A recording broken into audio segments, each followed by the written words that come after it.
Hello, I'm Andrey Stavnitser speaking to you from the headquarters of Superhumans Lviv in Western Ukraine. On the 24th of February 2022, everything I knew about life and leadership collapsed in one morning.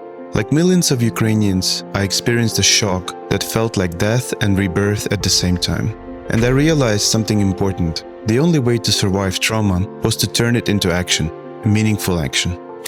Before the invasion, I was a businessman running a port in Odessa. I believed I understood infrastructure, logistics, and responsibility. But when the war started, none of that knowledge mattered. You either freeze or fight.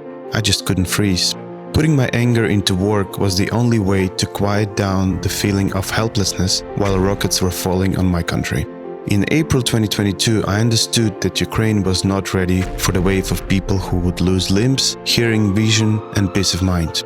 And I felt personally responsible to change that. Together with Olga Rudneva and Philip Grushko, with no medical experience, no funding, only sense of urgency, we started building Superhumans in an abandoned Soviet hospital. We traveled the world to learn from the best trauma and rehabilitation centers. At the same time, construction began in Lviv. 1 year later, we opened the first Superhumans facility, prosthetics, rehabilitation, and psychological support. But very quickly, I realized something essential. War trauma is never just about prosthetics. It had to be holistic. So we expanded. Today, every patient at Superhumans is treated by a full multidisciplinary team, from psychological assessment, advanced reconstructive surgery and limb salvage, to hearing and vision restoration, to physical and mental rehabilitation, speech recovery, and reintegration support. All in one place, something Ukraine has never seen before.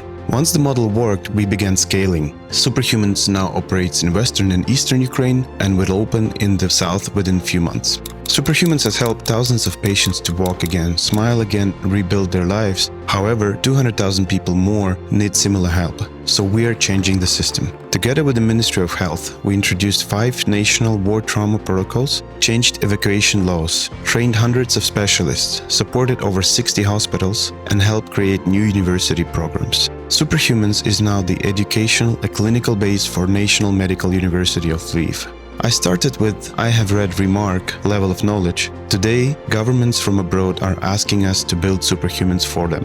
I never imagined that I, a port operator, would build a medical institution of this scale and responsibility.